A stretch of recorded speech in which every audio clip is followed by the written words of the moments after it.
Hello guys, welcome back to my YouTube channel. ഇന്ന് നമ്മൾ ഒരു ഹോം റെമഡി ആയിട്ടാണ് വന്നിരിക്കുന്നത്. വേറെ ഒന്നിനും വേണ്ടിയിട്ടല്ല. ഇപ്പോൾ നമ്മളുടെ കൂടുതലും ഗേൾസിനായി വിമനായിക്കോട്ടെ, നമ്മൾ ഏറ്റവും കൂടുതൽ ഫേസ് ചെയ്യുന്ന ഒരു പ്രോബ്ലമാണ് ഫ്രിസി ഹെയർ.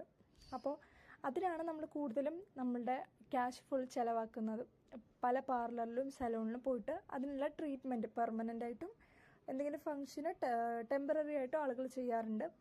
അത്ര എക്സ്പെൻസീവായിട്ട് ഹീറ്റൊക്കെ കൊടുത്ത് നമ്മളുടെ മുടി ആ ഒരു കുറച്ച് നേരത്തേക്ക് അല്ലെങ്കിൽ കുറച്ച് നാളത്തേക്ക് സ്മൂത്തായിട്ടിരിക്കുമെങ്കിലും പിന്നീട് നമ്മുടെ മുടി അവിടെ ആ ഹെയർ അവിടെ ഫുൾ റൂട്ട് തൊട്ടിട്ട് ഡാമേജ് ആയിക്കൊണ്ടിരിക്കുകയാണ്.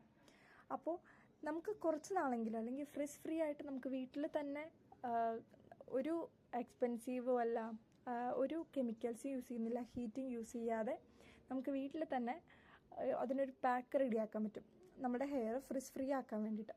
അപ്പോൾ ആ പാക്കിൻ്റെ ഒരു റെസിപ്പിയാണ് നമ്മളിപ്പോൾ പറയാൻ പോകുന്നത്. ആൻഡ് ഇതിൽ നമ്മൾ ഉപയോഗിക്കുന്ന എല്ലാ ഇൻഗ്രീഡിയൻസും വീട്ടിൽ തന്നെ ഉള്ളതാണ്. അപ്പോൾ നമുക്കതെങ്ങനെ ഉണ്ടാക്കാൻ നോക്കാം. അതിനായിട്ട് ഒരു ചെറിയ ബൗളിലേക്ക് നമ്മൾ ഒരു കോഴിമുട്ട പൊട്ടിച്ച് വയ്ക്കാം. ഇപ്പോൾ നമ്മുടെ ഹെയർ എന്തോരം ലെങ്ത് ഉണ്ട് അതിനനുസരിച്ച് കോഴിമുട്ടയുടെ എണ്ണം കൂട്ടാട്ടോ.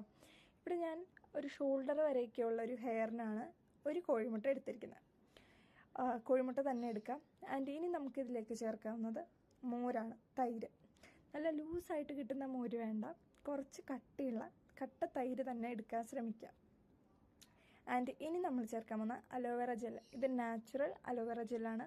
അതുള്ളവർ, അത് അവൈലബിൾ ആയിട്ടുള്ളവർ അത് തന്നെ എടുക്കാൻ ശ്രമിക്കാം കേട്ടോ. നാച്ചുറൽ അലോവേറ ജെല്ല് നന്നായിട്ട് കഴുകി ഒട്ടും അതിൻ്റെ തോലൊന്നുമില്ലാതെ കറക്റ്റ് ജെല്ല് മാത്രം എടുത്തിട്ട് അത് ഇത്തിരി വലിയ ഒരു സ്പൂൺ ചേർത്തിട്ടുണ്ട്.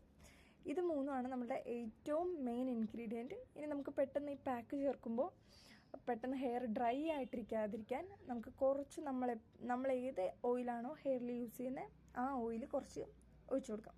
എന്നിട്ട് ഇത് നന്നായിട്ടൊന്ന് ഇളക്കാം. ഏറ്റവും നല്ലത് പെട്ടെന്നൊരു ജ്യൂസറിലോ ഗ്രൈൻഡറിലോ മിക്സിയിലോ ഇട്ട് അടിച്ചെടുക്കുന്നതാണ്.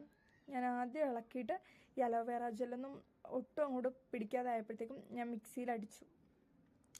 ഇനി നമുക്കൊരു മുടിയിലേക്ക് ഇത് ചേർത്ത് കൊടുക്കാം. ഇത് ചേർക്കുമ്പോൾ സ്കാൽപ്പിലും ഹെയറിൻ്റെ ലെങ്ത്തിലും ചേർക്കാനായിട്ട് ശ്രമിക്കാം. ഏറ്റവും നല്ലത് ഹെയറിൻ്റെ റൂട്ട് തൊട്ട് പിന്നെ താഴത്തേക്ക് ചേർത്ത് കൊടുക്കുക എന്നുള്ളതാണ്. ഇത് ചേർക്കുമ്പോൾ കുറച്ചും കൂടി നമ്മളുടെ തൈരൊക്കെ നല്ല കട്ടയാണെങ്കിൽ അല്ലെങ്കിൽ ഒരു മുട്ടയും കൂടി ചേർക്കുകയാണെങ്കിൽ നന്നായിട്ട്, ഇപ്പം ഞാൻ നന്നായിട്ട് ബ്ലെൻഡ് ചെയ്തിട്ട് ബ്ലെൻഡ് ആവാതെ മിക്സിയിലിട്ട് അടിച്ചുകൊണ്ടാണ് നല്ല വെള്ളം പോലെ ആയത്.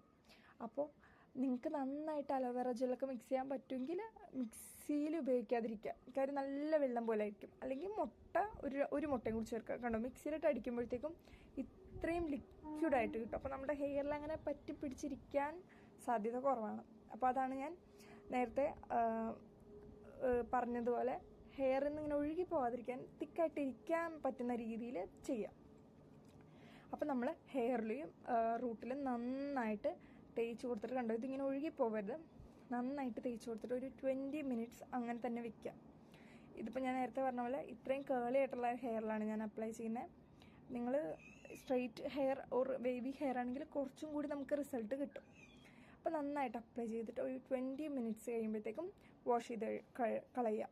അപ്പോൾ ഇത്രയും സിമ്പിളായിട്ട് നമുക്ക് ഫ്രിസ് ഫ്രീ ഹെയർ കിട്ടുമെങ്കിൽ നമ്മൾ എന്തിന് എക്സ്പെൻസീവ് ആയിട്ടുള്ള ട്രീറ്റ്മെൻറ്റ്സ് എടുത്ത് നമ്മുടെ ഹെയർ ഫുൾ ഡാമേജ് ആക്കണം.